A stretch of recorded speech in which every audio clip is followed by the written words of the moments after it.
Hi, everyone. Welcome to Comic Book Corner. I'm Dan Dilatori. Thanks so much for joining us this evening. I haven't produced a lot of content of late, but I'm hoping in this new year, this is being produced on January 1st, that there'll be more content as the year unfolds. Life has been pretty busy this past year, but hopefully that's all behind me. So let's move forward. A number of things I want to talk to you about because there's been so many things that have happened this year, but let's start right here. Um, I've wanted to talk about two comics that I got this past year. These are two comics that are extremely rare. One I've had before, one I've never had before.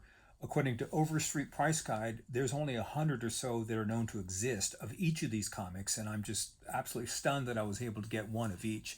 Keep in mind that I'm a collector on a budget, so finding these things is just, I'm still stunned that I have these in my collection.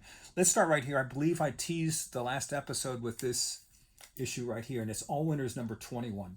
This is from 1946, a rare comic. This is the second and last appearance of the All Winners squad from the golden age of Marvel. A number of things about this comic here. It's a multiple key. First of all, to confirm, one of the most reliable comic shops out there is My Comic Shop. They're out of Texas. They're also known as Lone Star Comics, and this is where I got them from. And so I hope you can see this, the label that confirms this is an All Winners 21. This was also an Heritage Auction book, by the way. I looked up Heritage Auction. I've never owned a Heritage Auction book, so this went for $250, I think it was. This was a coverless book. Someone decided to put a beautiful cover on the book here, which certainly this justifies. This particular book justifies that sort of care, including the inside. By the way, I've seen covers where you just have an outside and then a blank inside. No, someone, I don't know how they did this, but they got a cover on the inside with all the advertisements and so forth. So that's very, very cool. This will be qualified at point 0.3. I plan on sending this to EGS Comics, and so it'll be slabbed and encased at some point. Like I said, it's a multiple key. It's a first appearance of a guy called Future Man. That's this guy right here. It is Marvel Comics. I believe it's their first time traveling story. The other thing too with the time traveling and all that. Remember, Kang was pretty popular until this past year with Jonathan Majors and that whole fiasco. This could have been the first variant, time traveling variant, first Kang variant, possibly. Who knows? With the MCU, you never know what's going to happen. Maybe somebody gets hold of this and decides they want to build on this as a story. And I mention that because one person did. We'll talk about it in just a few minutes here. But the other book that I got was right here. And this is a book I believe I actually own. This, again, is also, according to Overstreet, there's only 100 or so of these known to exist in the world. This is one of them, and it's All Winners number 19. Now, this is slabbed. It's a point 0.5. You can see it's been beaten to death here. I believe I have owned this particular book. It was stolen from me about 30 something years ago. And back in those days, you steal a comic, nobody's going to do anything about it. Comics weren't anywhere near as popular or as prominent as they are today. But I remember this particular marking. There's a little pencil marking, and this looks like the condition that my comic would have been in before, who knows, insects, whatever, got to this. But it's still intact. It still presents beautifully well.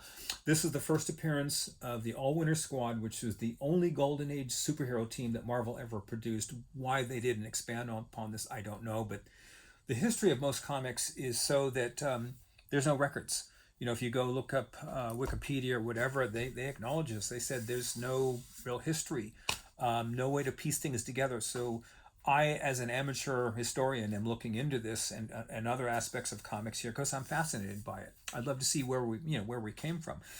Now, what's curious about this is, again, Overstreet had said that these two books here, there were only 100 known to exist, and that tells me something went different when they produced these, because back in the golden age, Marvel and DC and even Fawcett produced hundreds of thousands of copies each because it was a very hot medium. Kids loved these things, and it was a disposable medium. Why there's only 100 of these, I don't know. I've asked some professionals. They've said the print run was maybe down to 10,000. I don't know if that's true. They may be accurate. They may be correct. But why does Overstreet say there's only 100 of these? Now, Overstreet had said this even back when I was a kid, collecting in my 20s. Excuse me. They said so. If that was true back then, did you think maybe they just printed 100 of these? Maybe this was a spec issue for them? Because remember, back in those days, there were no computers. There was no way to see if the comics were popular or not. I think they should have stayed with this because, again, look how hot these were here. These were all the superheroes of the time from Marvel, and I think had they stayed with this, this would have been the Avengers of the day, because the war had just ended, 1946, so they had needed new things to write on. This would have been a great launching point, but for whatever reason, they didn't follow through with this. Now, a couple of other aspects of these two comics here. There were no reprints of this one. No reprints of the 21. There are reprints of the 19. You can get it here in this book here. There's also a comic that I can't find it. It's in my collection somewhere. I have a reprint of 19. I stand corrected. There is a reprint of issue 21. If you get this is one of those, what is that, Golden Age? Oh, shoot, what would they call that? Marvel Masterworks. That's what this is. These are worth getting, by the way. These are very much worth getting. So if you want to see the story, go ahead and get yourself a copy of that there. Now, as I said, Marvel they've had a history of sort of expanding on historical comics, most notably Roy Thomas. Roy Thomas, who is the father of the Bronze Age, seemed to love all these. And he kind of changed everything. Actually, even before that, it was Lee and Kirby with Avengers 4 bringing Captain America on. Oh, one other thing about the All Winners here.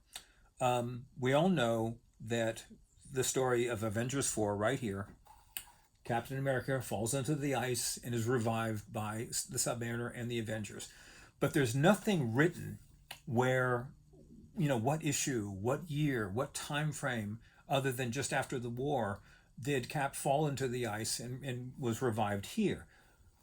I'm going to say this is a very good possibility because the timeline fits perfectly. This could be the last issue of the Steve Rogers Captain America character. This is just after World War II. He is referred to as Steve Rogers in this series. So this is the Steve Rogers character here. So it is possible that this was the last Golden Age appearance and this is the first Silver Age appearance of Captain America. Who's to say that's not true? When Roy Thomas took over after Stan Lee moved on to, because he knew Stan Lee had a hit on his hands in the 60s, he trusted one person and one person only, and that was Roy Thomas. And Roy Thomas, I call the father of the Bronze Age, and he started to expand and go in different directions. He was a wonderful editor and editor-in-chief. And one thing he did, he revisited this. In fact, he's the one who, the story goes, if you read the hardcover book, they wanted to reproduce this issue 19 here, and what they had to do, because they didn't have the technology that we have today, they literally had to destroy one to reproduce it. And so that's kind of sad because there's only, again, a very short supply of these things here, and if they had the technology, they could have saved one. But anyway, that is an aside. But ever since Stan Lee and Kirby had to sort of revamp the Captain America character, they kind of just, that was the famous story that we all know. He comes back at Avengers 4, but they didn't really explain, how that all happened other than, him falling into the ice. Because there's one thing that we don't understand here is with this Avengers 4, you remember that Captain America is also dealing with the Submariner. And these are two Golden Age characters. Why didn't they recognize each other in that first issue? That didn't make any sense to me. That was never explained. They sort of talked about it in later issues. But Roy wanted to go in a different direction. He wanted to touch on the Golden Age. So he came up with this here. And this is from Avengers 71. This is the first appearance of the Invaders. The Invaders was sort of an offshoot of the All Winners. And if you look at the storyline and the way they sort of redescribe how Cap, there was decades of him not being on the scene, to me it was a little clumsy. No offense to Roy Thomas, he's a brilliant writer, but they didn't really do their homework like they should have. And by the way, shout out to Houdat T. Thank you so much. This was a gift from him. I found some wonderful people in the community. He's one of them. He just said, Dan, this is yours. So thank you so much. Love you, brother, and hope you all see you on the hunt at some point. But Roy wanted to get into the World War II generation or the World War II retro, and this is his way of doing so.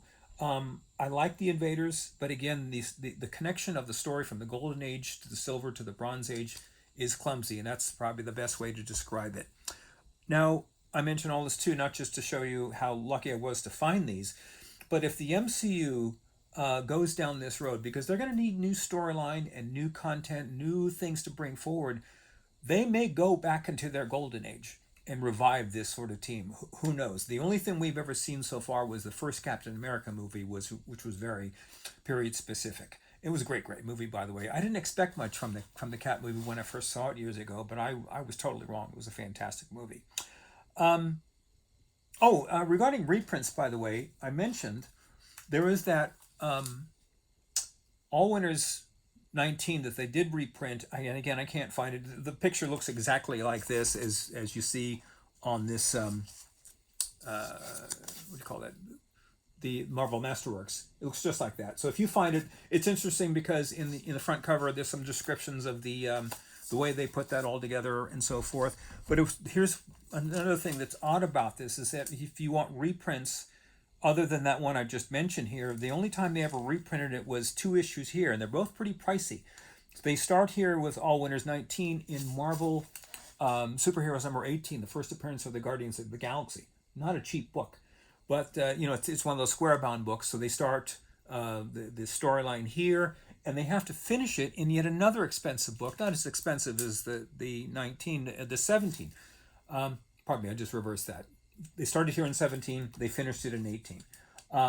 So they do both All Winners 19 and 21 in these particular books here. Again, not cheap, but they never ever did, other than that Marvel Masterworks book, produce a reprint of the 21, and they should, because that was a fabulous issue. And again, they were onto something, but again, that was way back when there are no records of any of this stuff. You just sort of have to piece things together. And I'm doing my best as an amateur historian, because I want there is no arbiter of what is what these days, and again, as an older collector, I was alive and well back in the Bronze Age and Silver Age, and if there's anyone who can piece some of these together, it's me. So I'm doing my homework and research. But think about it, there is no arbiter of anything.